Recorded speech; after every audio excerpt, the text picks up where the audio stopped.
Hi, this is Tito Santana from the World Wrestling Federation with my good friend, Jimmy Diele. And my good friend, Jimmy Diele. And tonight we have a special guest and an extra co-host with us as well. But I want to welcome Grandmaster Patrick Wrenn of the Tennessee Karate Institute. Welcome to the Jimmy Diele Show. Thank you kindly. Good to be here. Hey, great to have you on with us again, Patrick. It's nice to know that you've got to assemble a gang to interview me. No, that's great. It's great to see you. Great to see you again, too. Of course, we was back with, I guess, about, 2.5 months ago. We were there, spent some time with you at the Tennessee Karate Institute with you Correct. and Jackie. Correct. My beautiful wife. Everything I do, guys, is a 4-person situation. I've got this wonderful wife that you allude to, Jackie. Right. And I've got 2 kids. My girl is 20 and her name is Asia, named after a Steely Dan song, Hello. And then my son's name, his real name is Noah, but I started calling him Norbert after a movie character. And now he's taken that name on. So the 4 of us pretty much do everything together. And we love it. Absolutely. Now, it was over, 40 years ago that you together with Bill Wallace, Red West, and, of course, Elvis co-owned the Tennessee Karate Institute. Tell us how that came about, Patrick. Okay. I'll go a little bit before that. I had an animal business that I imported big cats, birds of prey, reptiles, and saltwater animals for zoos. Right. And one day I was closed and sitting on the stairs in my store, and this car pulls up out front. It was a kind of a longer Mercedes looking thing. And these guys all got out of it. And one of them, just saying, it was dark. This guy had on sunglasses. He had a cape and everything black he was wearing. And he and the redheaded guy came up and started banging on my door, and I wouldn't let him in because I was handling a big snake, non-poisonous, but I was closed. I didn't want to be bothered. So I sat there and shook my head no until they all left, and they didn't seem happy when they left. Uh-huh. Sometime later, my father called me and told me that the next time Elvis Presley showed up at my door, I better darn well open the door for him and let him in. And what the situation was my father had married Elvis's cousin, Bobby. Oh, and my father was apparently quite good friends with Elvis, which was something I didn't know. And so that's where we started. I had been taking karate for a good period already, and this guy came up and told me when I was sitting in a cage with a jaguar cat that I better learn karate. I asked him why. And he said, if that cat tried to scratch your face, would you be quick enough to get your hand back to protect yourself? And that made sense to me, okay? And it made sense to me with the poisonous reptiles also, because I caught them barehanded. There was no point in hurting them with some metal thing. So that's how all of that started. Next thing I know, a couple of years later, I'm at Tennessee Karate Institute being shown something I'm going to buy. And okay, I'll buy into this. Bill Wallace was a friend. Right. And then on top of that, we had Red and we had Elvis. So there was four of us that partnered up for something I am still, as you guys know, so very proud of, and that's the Tennessee Karate Institute in Memphis, Tennessee. Yeah, I mean, it's that was the only business really that Elvis ever really was part of, right? I mean, I know he was going to open up a chain of racquetball courts, but that never really worked out. What happened with Elvis, there's one other person that I have seen this kind of thing happen to. There's a gentleman here in town who owns a giant package delivery company. The last name is X. First name would be Fed, I think. Anyhow, I've known that gentleman. I was allowed to teach his children a couple of different times.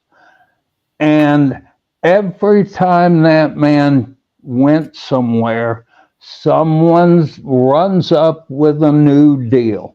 Hey, I wanna, and it just,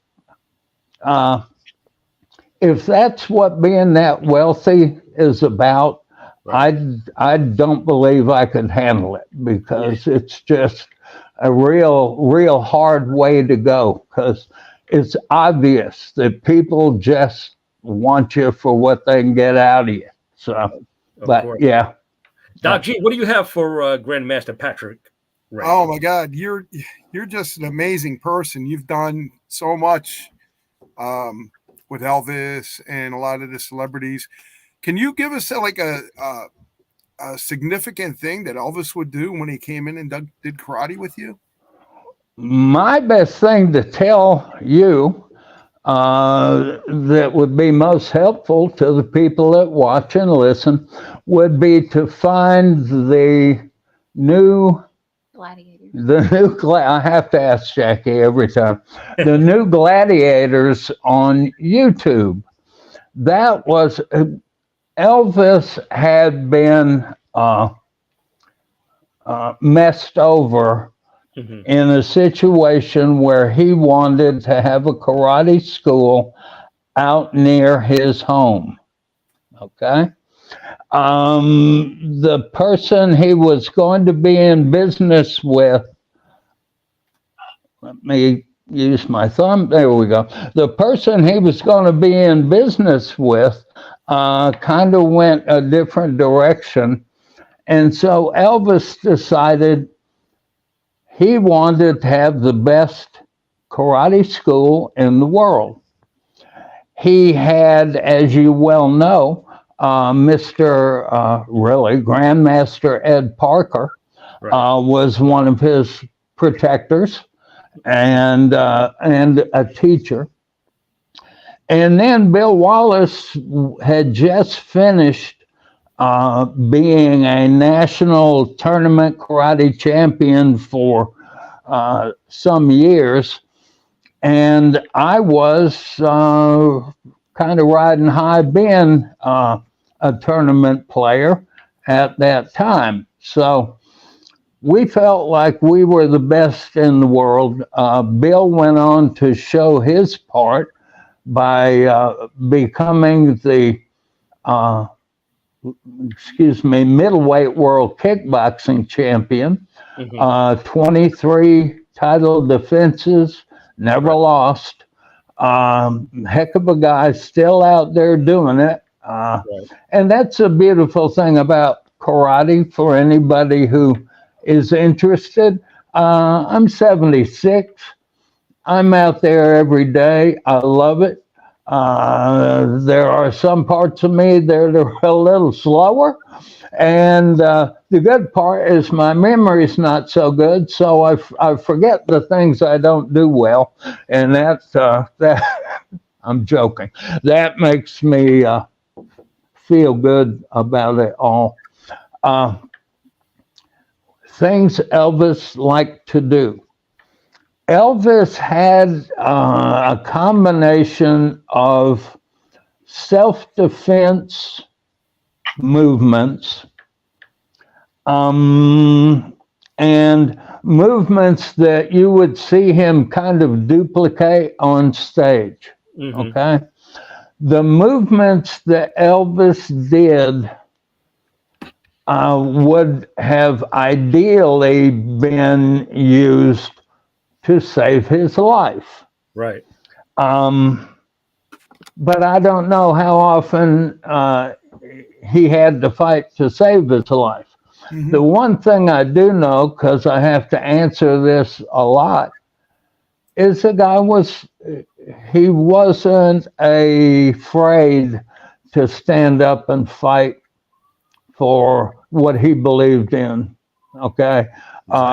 He wasn't a powder puff that you were just going to walk over and he wouldn't stand up. He'd stand up in a heartbeat.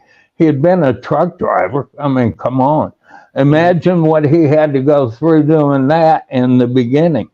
So, yeah, I have a lot of respect for him. Okay. I wasn't one of his friends. I don't tell people that I was.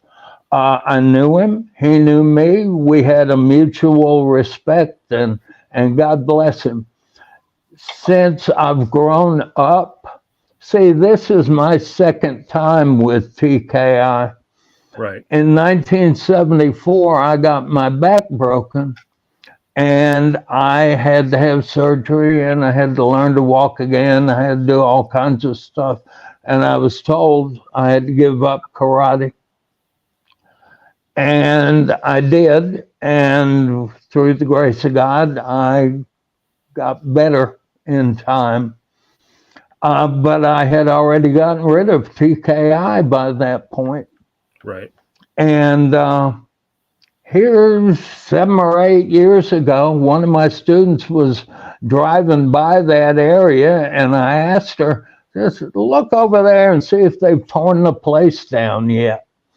And she sent me back a sign with a phone number on it, and I called the number, and the people were wanting to rent out the downstairs and the basement, which I had no desire for. Right. And when I told them I wanted the second story, they said, that's a dump up there. And it was. People had stored stuff and thrown stuff, and bands had rehearsed up there and all kinds of stuff. Right. And so I cleaned it out. I tore it down. I beat the walls down that they had erected with my bare fists. Right. It's on YouTube. And we started it again, and we turned it into something which now is modern, but it's still the same place. It's we honor Elvis big time. I have seen people come in there, and I have seen their life turned around by their belief in who Elvis Presley was and what he is in their life. And it's phenomenal. I've never seen anything like it, but I respect it big time. Y'all want to see something that I never show anybody? Sure. You sure? Absolutely. Okay. I'm going to ask my wife, Jackie, to help me. All right. Jackie, help me, my dear. Wow, look at that picture. Oh my God, that's a beautiful picture. That's not a picture. It's a portrait that Elvis Presley gave my father and his wife and me. Wow. And needless to say, Bobby's gone, my dad's gone, and this guy has been everywhere from under my bed to hanging on the wall for the last 50 years. And I've never shown it before, and I figured for you guys, I wanted to do something a little bit special. We don't show it at TKI because I don't want somebody coming up and taking photos and going out and selling 10 million of something that's not theirs. But yeah, this is an oil portrait. Original story. Okay. There was a story that he supposedly had posed for this. I don't think that's it at all. I believe this pose was for a photograph for RCA. It was an ad thing for one of his albums, I believe. But whatever it is, I know it's a one of a kind. I love it. And yeah, so I share it with you and the folks who watch us tonight.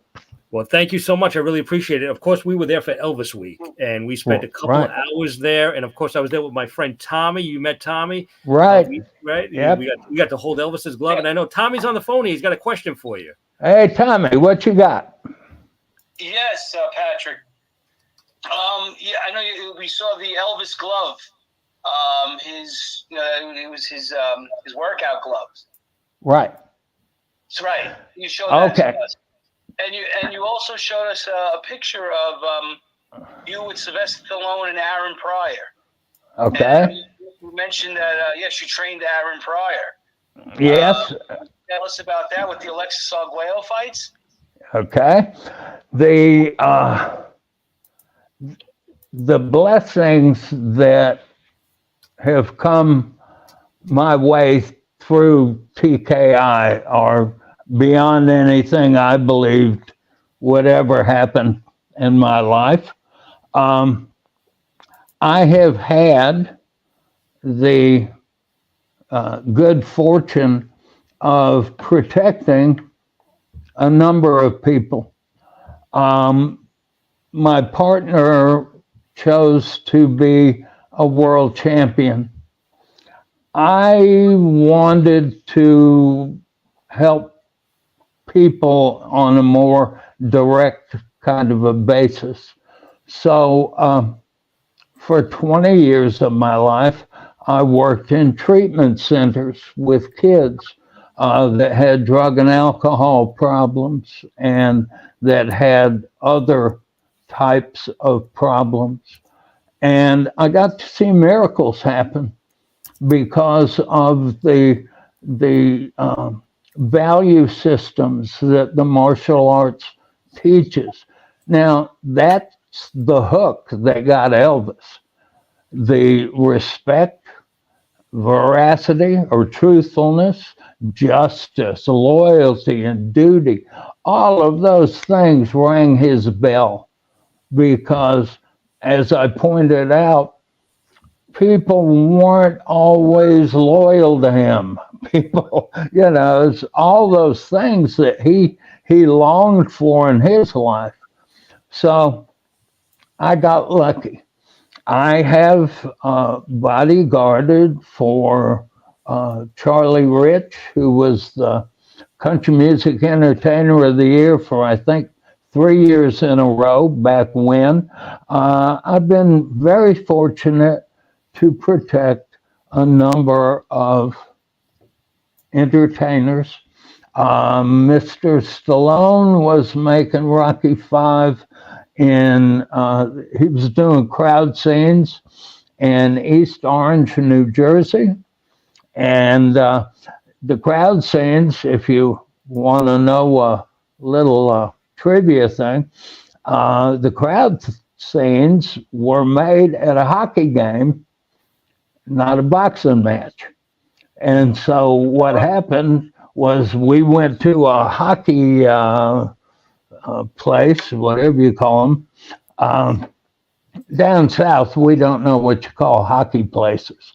But we went, Yeah, there you go. We went to watch a game, and all of a sudden it was time to do crowd scenes, and he and the fella that was John Wayne's relative that was boxing, Tommy McDonald. Morrison, yeah, Morrison. Yes. Yeah, he was there, and so I've had a chance to be around and to look out for all kinds of folks. And the bottom line to it is we can sit here and say the names of entertainers all day long, but when it's your child that I'm protecting, it matters more than any entertainer out there, because that's what we're here for. I've been blessed. I never planned to be a protector. I never planned that at all. And I'm always scared to do it because you get hurt. And I hurt just as much as anybody else does. But the difference is I confront my hurts and I keep going, and I make sure that I give a good accounting of myself by the end of the day. So things have been good. Yeah, Aaron the Hawk Pryor, he had a bit of a problem with substances along the way, and I got hired to keep him straight and train him. So out of nowhere, I'm training one of the greatest boxers that ever got in the ring. And yeah, I've been real lucky to have had those opportunities. Yeah. You hold 6 world records, and also you have all those wonderful plaques Tommy and I saw on the wall there. Tell us about some of those plaques. Is the Guinness Book of World Records, right? Is one, and then Ripley's is another. Tell us about that. Okay. I do something that I know nobody else does, and I wanted to get it in. I wanted it to be seen, because I have spent my life working to be at least my understanding of what excellence is supposed to be. And so I started off with a katana, long sword, and in learning it, I used to get a hair and cut the hair with my sword. Mm-hmm. And I thought, that's pretty cool, but anybody can cut something. So what I started doing, guys, was I'd take a hair and check it out. I must have taken too many of them, but nonetheless, I'd take one and I'd put it on an egg. Right. And my desire was to cut that hair and not crack the egg, which showed me that I was in absolute control of that blade. And that's what I wanted. And I got where I could do it. Time goes by. Jerry the King Lawler of wrestling fame. Also from Memphis. Yep, right. And a great guy. I used to put on the Elvis Presley karate tournament, and every year he would let me on his television show to talk about it. Right. Well, out of nowhere, he called one day and he said, I want you to come down and do something. And I said, what? He said, I don't know what you do. Just come down and do something. So I went and brought my son, who is now 52. And we ended up putting my son on a table. And we put a honeydew melon about yay big on his stomach, and a white seedless grape on his lips. And I went to one side of the ring, and then I put on a whole head blindfold. No peeking, no nothing. And I had my son make a sound, and when he did, I went across the ring. I cut the melon off his stomach and then sidestepped and cut the grape right down into his mouth, where it didn't fall in his mouth. It stayed out in two pieces so that it could be, no joke about it, no game about it. Right. And that was my coup de grace, okay?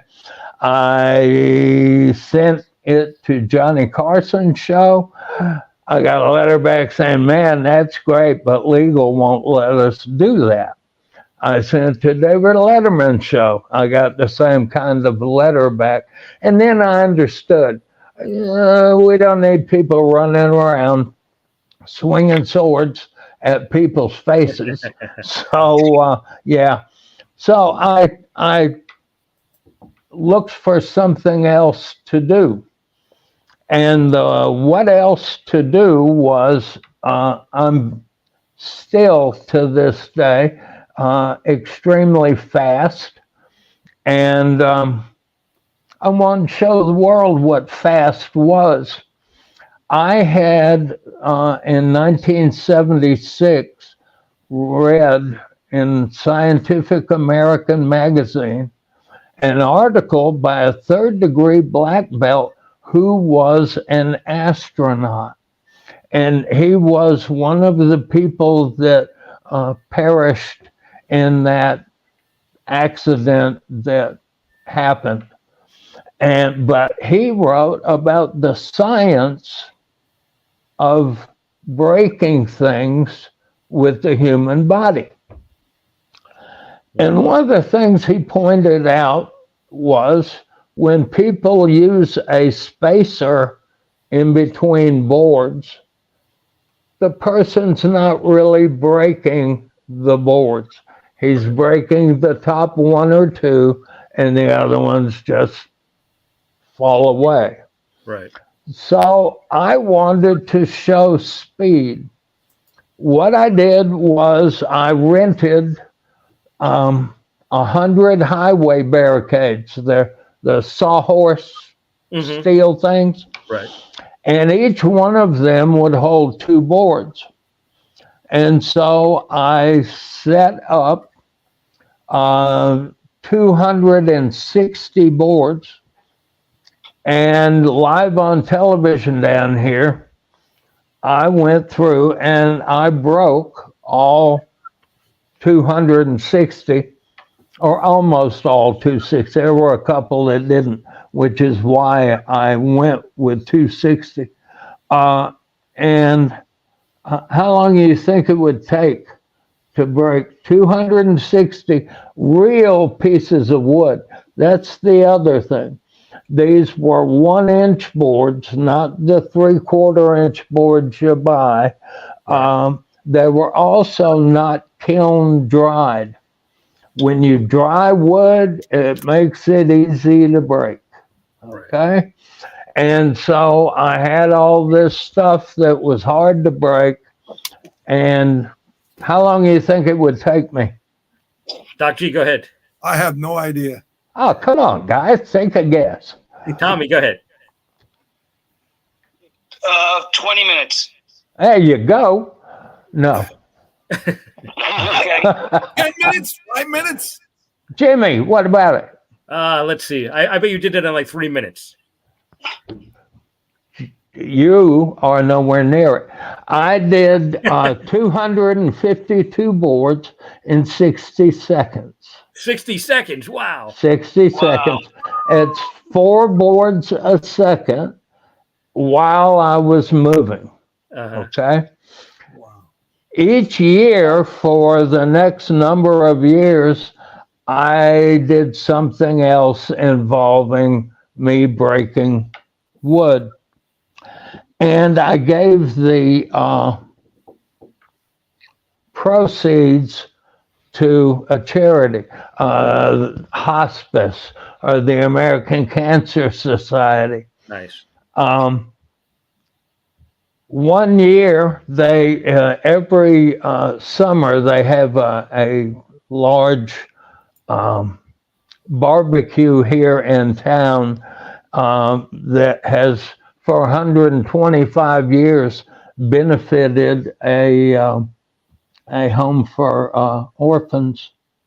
And I figured, man, that's all the reason I need. So I started advertising that I was going to break a mile of wood in 45 minutes.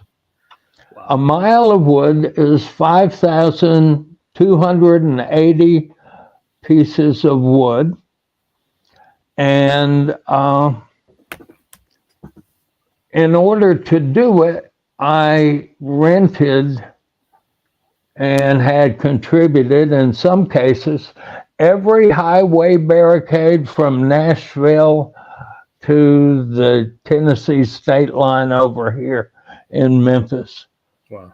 And it was an 18-wheeler of wood. Okay. And I'd never seen anything like it. Nobody else does what I do. And it just surprised me when I looked and I saw what was going on. I have a good friend who was a limousine driver. Mm-hmm. And whenever I did these world records, I'd meet him about a block away from where we were going to do it. And I'd get in the back of his limousine and he'd drive me in like I was some big shot, right? I was great. I loved it. And it was a good entrance. And we, that day, the newspaper said we had over 26,000 people show up to watch. Amazing. We did a thing where I'd have you sign your name to a board. You'd pay $5. And then after it was all done, you could go find the pieces of your board and we'd autograph it. What you did for me, actually. You did that for me. I still have that boarded. Right there Yes. at TKI. At TKI, right? exactly. You bet. It's on display in And- my office room. There you go. And that made you jump too, didn't it? It People did. aren't ready you go for through me it to. like water. I mean, like butter, really. I mean, you go right through it. It's amazing. Well, sometimes that betrays the other side of that feat, and that is, I broke both of my arms. I compound fractured them in the forearm, hitting the steel stanchions that held the wood. And I broke and just basically tore my hands up really, really bad to do it. But I had made a promise that I'd do it. We raised and contributed $181,000 to St. Jude through, I believe, Catholic Charities. Nice. And tell me, my friend, that made anything that happened to me real. It made it not matter, because it.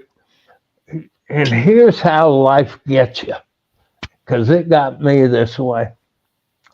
I got a 20-year-old daughter, and 2 years ago, my wife and I called to bring them home lunch, and my son said, she's in the bathroom and her nose won't quit bleeding.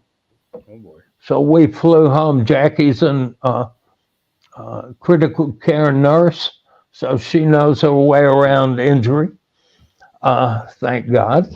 And we ended up taking my daughter down to the trauma center. And I parked the car, and by the time I walked to the front door, the doctor came out and he said, "Your daughter has a particularly unfriendly cancer. It's inoperable, and it's already stage 4, which I guess is bad, going off the charts." And oh man, I had raised her from 2 years old or 18 months to present day, pretty much by myself until my Jackie came along. And yeah, I was going to lose her. And as fortune, and I'll call it fortune, but my belief is God willed it. All of a sudden, we had an opportunity to be included at St. Jude Hospital, and they saved my daughter's life. And right now, she's cancer-free. That's so awesome. And there is nothing on this earth that could make me any happier. Absolutely. So God bless. God bless. there's the circle of the whole deal. And I pray every day to St. Jude, because in going there for a year, you would not be little babies that are hurting so bad, and the things that the doctors are attempting to do is just phenomenal over there. And people who are folks who contribute to good causes, I really believe heartily in that one. I've seen it work, and thank God. So yeah, that's my best karate story right there. Okay. Doc G, what else do you have for Patrick Wrenn? Oh my God, that was such a moving story. I just want to get back to that for a second. Yeah. That story alone shows you the kind of person that you are, and to deal with something like that and just still be so positive, Mm-hmm. and then see a positive outcome. What do you say about that to people that have all these negative things that happen and they can't deal with it? How do you apply karate to that? I apply karate, and I like to use a lot of just regular words to describe things. I think that you get what you're looking for in life. Mm-hmm. Bottom line, if you're looking for everything to be terrible, you're going to find it. Mm-hmm. It's going to be right there waiting for you, because it always is right there waiting for you. But so is success, or what I like to think of as success. I'll tell you success in my daughter's deal. A wonderful company said they would make a wish for her, and they would send her anywhere in the world she wanted to go for 1 week, right? So she commenced to thinking about it and doing all this stuff. And she said, "Where do you want to go, honey?" Portugal. Mm-hmm. Okay. Do y'all know anything about Portugal? Because I sure didn't. Okay. I had no idea what Portugal was about, except for Christopher Columbus. And so, okay, we go to Portugal. It was great. They paid for her and a companion, and Jackie and I bought our tickets and we went. And I tell people I walked over there, but I took a wheelchair back. Lisbon is like San Francisco. Mhm. Right. And we got loose walking around in Lisbon. And my friend, I lasted the whole trip. Mhm. Ain't nothing gonna stop me. But let me clue you. I ended up in a wheelchair on the way home because it got. I'm still damaged from the broken back and stuff, and it got me. It got me, but we had a great time. We had a great time, and I saw smiles on my kid's face that made everything about it just golden. So yeah, I'm the luckiest guy I know. Oh, that's Absolutely. wonderful. Beautiful short. Thank you for sharing that story. Go ahead, Jimmy. Tommy, what else you got for Patrick Wrenn? Yes, Patrick. Your style of karate. What style is that again? Okay. In this day and age, there's a lot of things happening in martial arts. Uh, it started off with all these great styles. When Elvis was alive, you had to say what style you were: Taekwondo, Karate, Kung Fu. And then your opponent knew basically what you were going to do. Nowadays, because of MMA, everything's mixed up. Well, I teach karate. Now, what is that? In 1923, a man named Gishin Funakoshi, who was from Okinawa, invented the word karate. Now, all these people who say it's thousands of years, 1923, folks, okay? 100 years old, that word is. And so he went to Japan and he showed them what he learned in Okinawa. Shorin-ryu was his style. Oddly enough, that had been my black belt style before TKI. Okay, and so yeah, that was my style. The word karate, part of our beginner test for students, it means empty hand. That's all it means. What he meant was, if I have to protect my country, my family, I will fight you with my empty hand.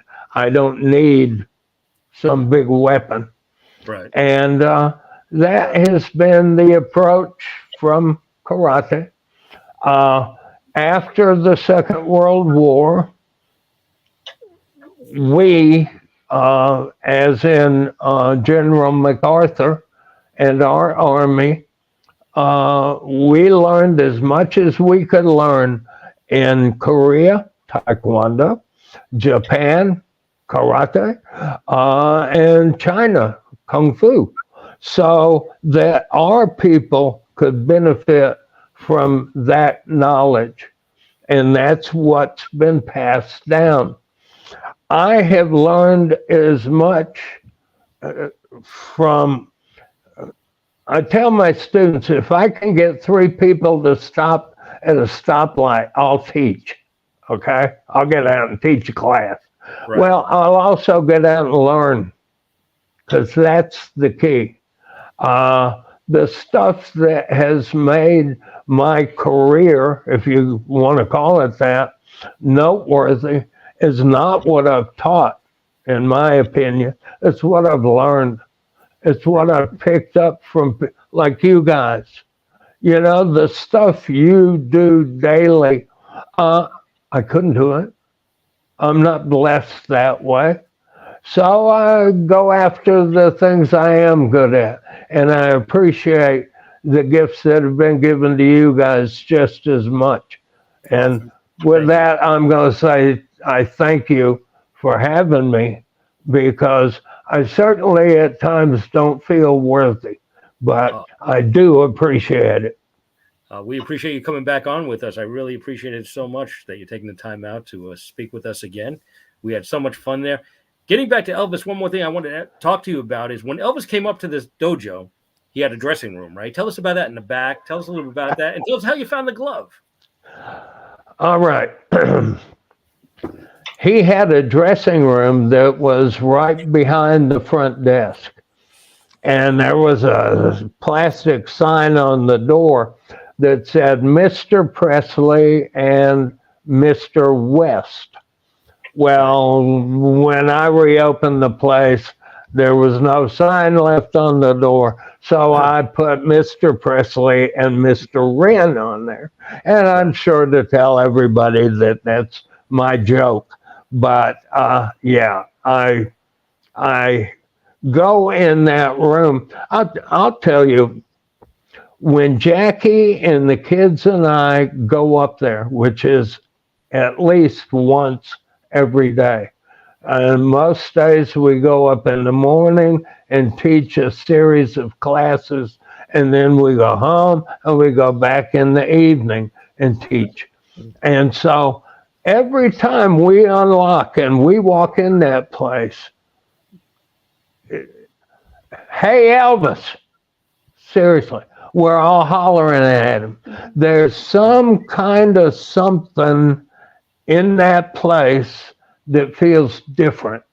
I don't know if you felt it when you came to see us, but I definitely feel it.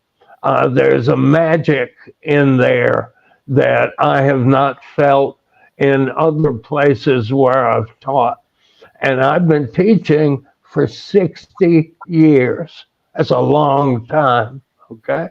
But I wouldn't trade it for anything in the world, needless to say. So, yeah, that Elvis had his workout, or excuse me, his dressing room there. And when he came up during the times that they were filming for the movie, he would go in that little locker room and had a couch, leather, and had a big puffy seat, leather, and had one of those old televisions that you could have lived in. It was so big in there, and that was it. Oh, in the 1970s, right, it was painted day glow orange. Okay, and day glow orange is the kind of orange you can see from miles away, and that's what the walls were painted in. And it had a day glow orange shag carpet in it, so it was steady rocking on the 1970s vibe for sure. But yeah, after he passed, I was going through the locker room area, and I found a trunk, foot locker, foot locker. Mm-hmm. And I opened it up, and it was his.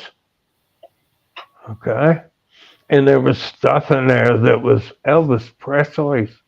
And I was sitting there going, oh, just like you just said, wow, what in the world is this? And one of the things that was on top of what was in there was this pair of gloves that you would put on old school if you were going to punch the heavy bag in order to keep from tearing up your knuckles. Right. Elvis or someone had cut the thumbs off of these gloves so that they'd fit. Because I had seen a pair somewhere and tried them on, and then I understood that thumb never would have fit his hand, so that's why they were cut off. Right. But I got them. They were really, as you've seen, well used. Absolutely. Their leather and parts of the leather was just used to the point that it broke. And there was, I can't help but think there's some residual DNA on those gloves from somebody who sweat a lot when they were working out, because that's what it appeared to me. So I've got them, and for just a very few people, I have pulled them out and said, "Here, this you're not going to be able to do this anywhere else," and giving them, right there. yep, giving them an opportunity to touch and feel something that really and truthfully belonged to, would you call him the man of the century for the 20th century? I don't know. I don't know of anybody who was more important. Muhammad Ali, as a man and a fighter. Yeah, but he was big friends with Elvis. Yes. You know, Elvis had bought him this beautiful robe and all this kind of stuff. So it's amazing how those type things kind of have a magnetic attraction to them, and I'm thankful that I got drawn in, even in the little way I did. Well, thank you so much for letting me touch that glove, and I took some pictures with it. It was awesome. The highlight of my trip, as I just said. Doc G, any final thoughts for the Grandmaster Patrick Wrenn? Patrick, if you can just do us a favor before you leave, if you can just say who you are and what you've done, and you're listening to the Jimmy Diele Show on Hamilton Radio, we'd be more appreciative. Thank you. Well, my name is Grandmaster Patrick Wrenn. I am currently the athletic commissioner for the state of Tennessee. I have been involved in martial arts my whole life. I have been blessed to be able to oversee all professional boxing, MMA, kickboxing, and all of those kind of contests that happen in our great state. I am one of the guys that sets what the rules are. When I fought, I got my cheekbone crushed, and I got paid for winning $300. I went to the hospital and I had a $3,800 bill that I couldn't pay because there was no insurance. Nowadays, my fighters get insured every time they fight because that's what our rules have done for them. Right. So, yeah, I'm a lucky, lucky man. I'm glad to be here with you guys tonight. Jimmy, thanks for inviting me to this show. Absolutely. And I want to come back. You seem, if you got an extra seat somewhere, I'll be glad to just be one of the regulars. Sounds good to me, right, Doc? Yeah, sure. I absolutely love to have you back. We could talk to you for quite a few hours. I could go on and on with you for sure. Tommy, any final thoughts for Grandmaster Patrick Wrenn? Yes, Patrick. I want to thank you. I had a very nice experience at your dojo. It was great, and I really enjoyed my time there and with you. It was great meeting you, and God bless you. You're a great man. Keep doing what you're doing. Absolutely. Well, thank you. I don't feel worthy of the compliment, but let me say this. There's not going to be a day that I'm not trying. There's not going to be a day that I'm not looking for success. Not one day. Okay. Uh, we have been given miracles in this lifetime, and we walk right by them because we're not looking for them. And yeah, I'm looking big time. And I found me some, my wife, my kids, honest to God, I'm the happiest guy in the world. And yeah, so Thanks again, Patrick. I really appreciate it. My best to Jackie as well, and we hope to see you back in Memphis soon. And I'll come up and revisit with you. That would be fantastic. now if you were at TKI right now, I would take a board in this hand right here, and I draw back and I'd pop it real hard and break it for you, and then we'd autograph it for you. Thank you for having me on, guys. Absolutely. It was an honor to have you on again. Thanks, Patrick. I Always appreciate a it. pleasure, Patrick. Thank you. Thank you, Patrick. Good night. Good night, Patrick. We appreciate it. Take care. Oh my God, was he amazing? He's just an amazing. Yeah, I guy. mean, what a talented guy, really. I mean, God, I mean, he's done so much and 6 world records, man. Unbelievable, really. I can't believe how he got all them boards, done. Yeah, I mean, he goes through those boards like butter, Doc. It's amazing, it's wild. I just want to say, coming up on Monday, we have a world Elvis tribute artist. Jimmy Holmes is going to be here. He's a world champion.